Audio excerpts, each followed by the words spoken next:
What is up, everybody? Welcome to Fights and Finance. I hope you're all doing great out there.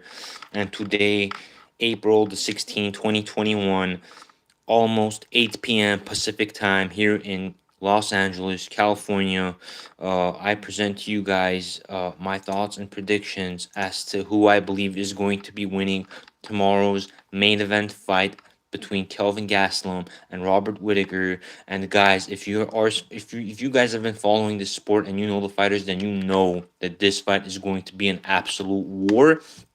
And you guys know that it's gonna probably result either in a finish or a decision, like no other. So let's go ahead and talk about the Kelvin Gastelum fight between him and Israel Adesanya, because that fight was an absolute war. So if you guys have ever watched that fight, or if you go back and watch the fight between Kelvin Gastelum and Israel Adesanya, that fight was 2-2 going into the fifth round. So that fifth round was pretty much winner takes the fight. So I feel like it's gonna be just as close of a fight between Robert Whittaker and Kelvin Gastelum. So we always know that Robert Whittaker brings it, and man, if you guys have been following up with Kelvin Gastelum, then you guys will also know that he also brings it. So this is gonna be a very exciting main event, and I just want to say that this fight card tomorrow is actually pretty stacked. So if you guys keep up with the sport, then you know that there are some crazy fighters on this card that are gonna make it very exciting to watch throughout the entire event. So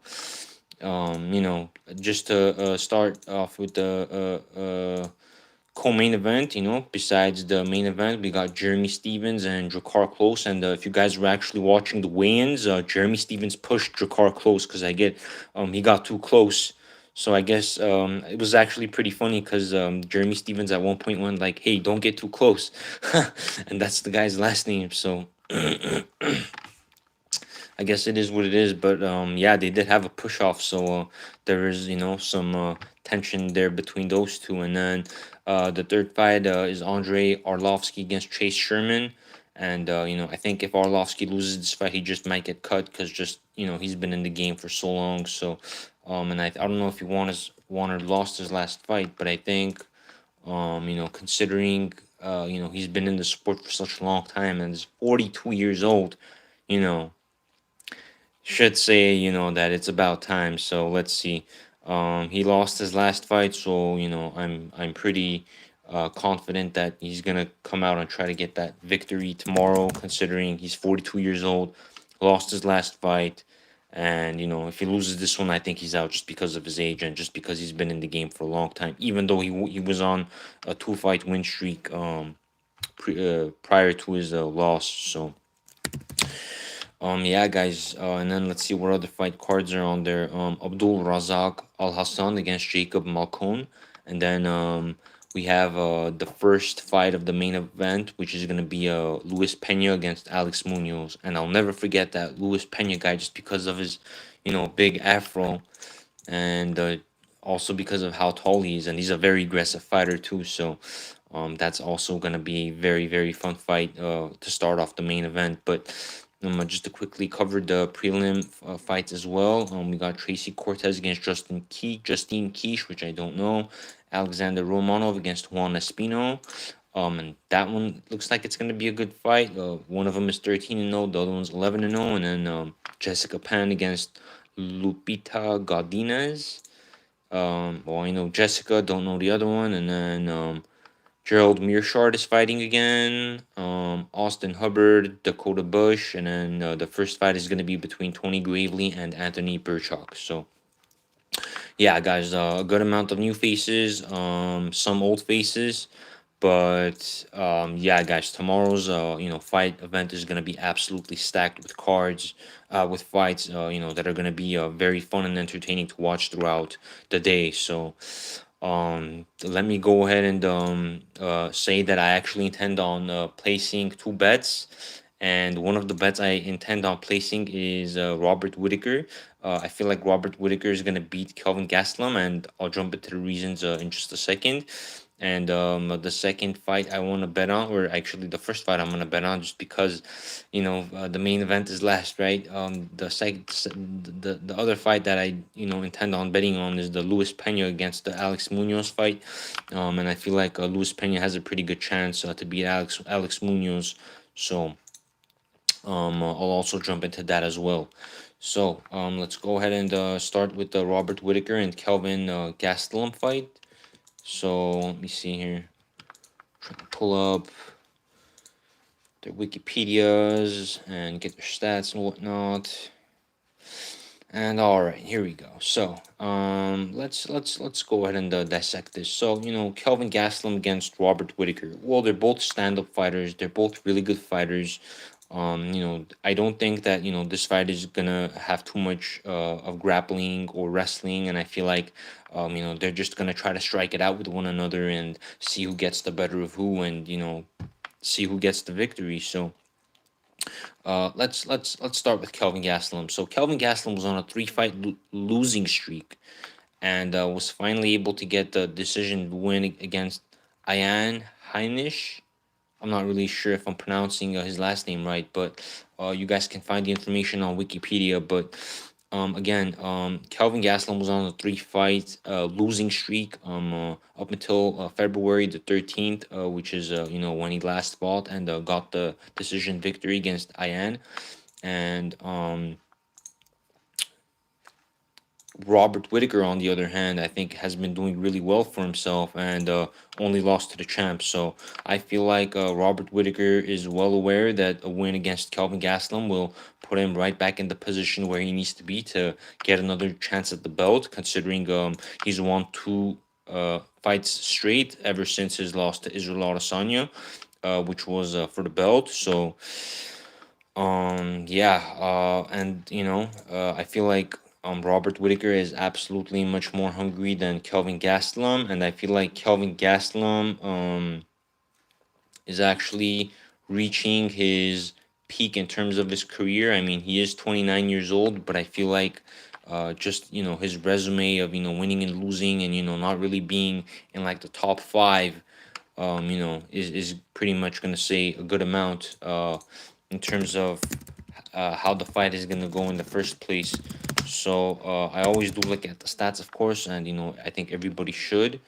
So it's really important to also look at the characteristics as to what each fighter brings in terms of their skill set, and how many fights they won by and by how, and how many fights they've lost and by how, of course, too. So if it's a submission artist against someone that has lost a lot of fights being submitted, then that the guy that's a submission artist is likely going to have the victory over the guy that's lost a lot by submission. So I just wanted to go ahead and pull up the UFC rankings.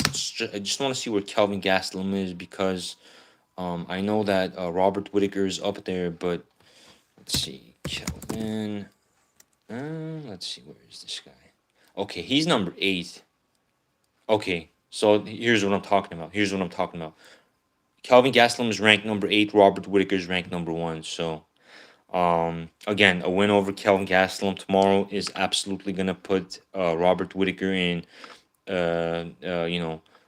belt contender position. So Kelvin Gastelum, on the other hand, is gonna have to climb his way back up, and I don't think he'll ever get to the belt, even though I believe he can. But it's gonna be a very, very tough task, because there are a lot of other fighters out there that he's gonna have to get through, like Darren Till, Jack Hermanson, Derek Brunson, Jared Cannonier, Marvin Vittori, Paulo Costa, and who are all ahead of him in the rankings. And then first place is Robert Whittaker, and the champ is Adesanya. So I feel like Robert Whittaker has also taken a lot less damage in his fights. Uh, compared to Kelvin Gastelum, because if you guys have actually watched Kelvin Gastelum's fights, then they're very exciting. But what happens when a fight is very exciting?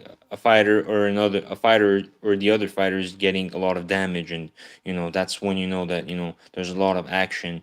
But it does take a toll on the body, especially in the long term. And I feel like Robert Whittaker knows that as well. I think he's a very, very smart fighter, and I think he's been able to utilize his skills and his entire abilities to be able to get to where he is.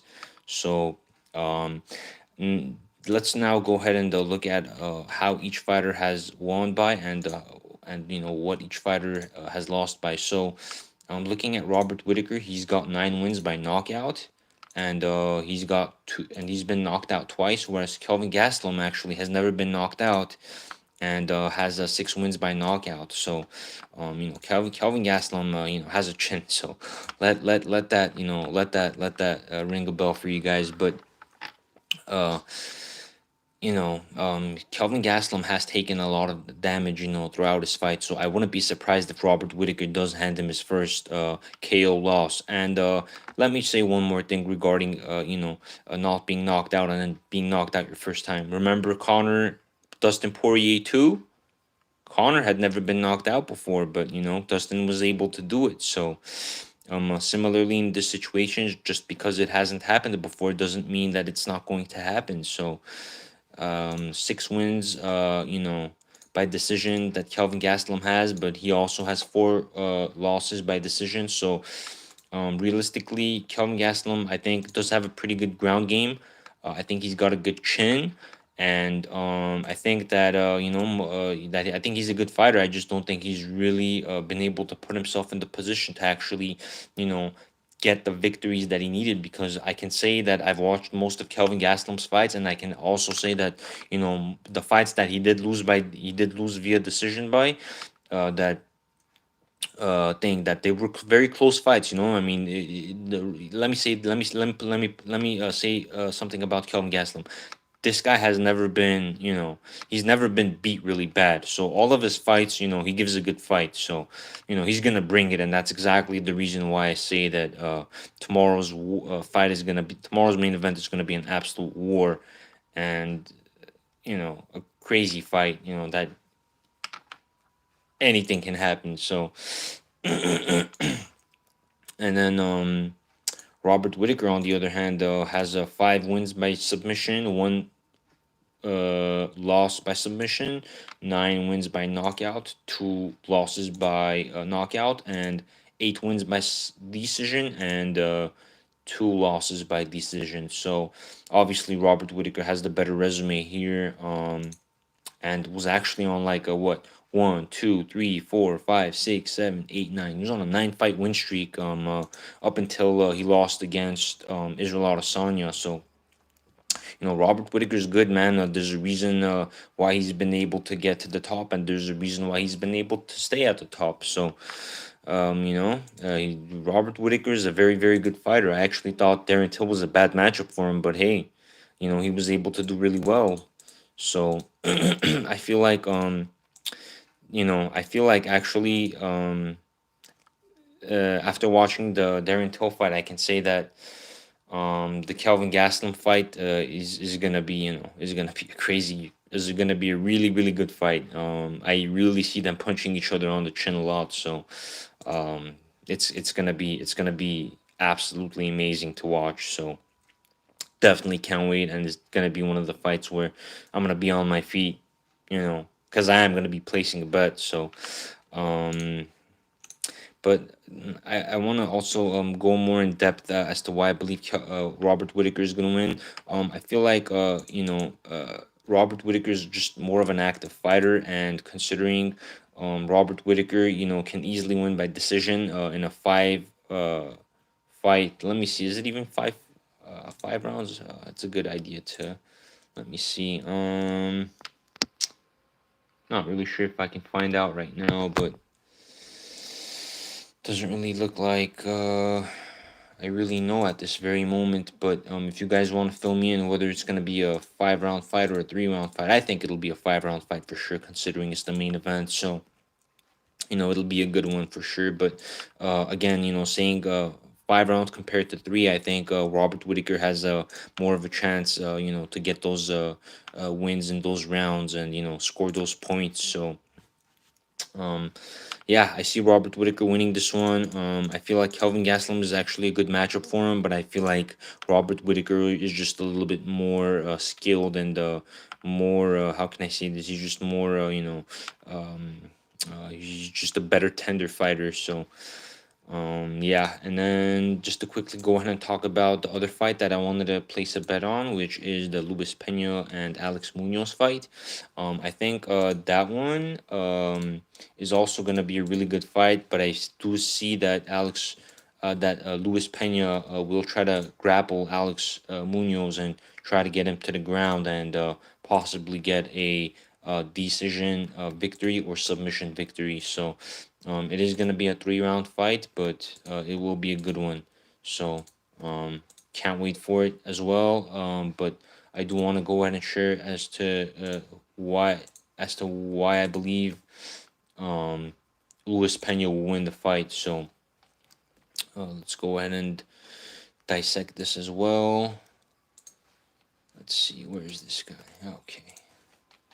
Okay, so Luis Pena has 2 wins by knockout, 4 wins by submission, and 2 wins by decision. So Luis Pena is obviously more of a submission artist. Is more of a submission artist than anything, but I think that he's definitely got power in his hands and that thing, and he's got a pretty good fight game, considering he always likes to close the distance from all the times I've watched him. And I think for Alex Munoz, I think possibly his second fight in the UFC. I think he lost his first one, whereas I believe for Luis Pena, it's like his fourth fight in the UFC. So yeah, and Alex Munoz had a very tough fighting in his first in his first bout in the UFC, and that was against Nasrat Haqparast, and that guy's a beast. So we'll see how he does against Luis Pena, but I feel like Luis Pena is a bad matchup for Alex Munoz, and see Pena winning the fight tomorrow. So yeah, guys, that's just my 2 cents, as to who I believe is gonna win. But I'd obviously like to hear you guys' opinions and thoughts as to who you guys think is gonna win those fights and whether or not you agree or disagree with me. But yeah, guys, I take in hunger as a very big factor whenever it comes to thinking or deciding or choosing as to who you think is gonna win. So um let me know, guys. And then similarly with the Alex Munoz and Luis Pena fight, I feel like for that one, they're both obviously hungry, but I feel like Luis Pena is a bad matchup for Alex Munoz, and that Luis Pena is a little bit more comfortable.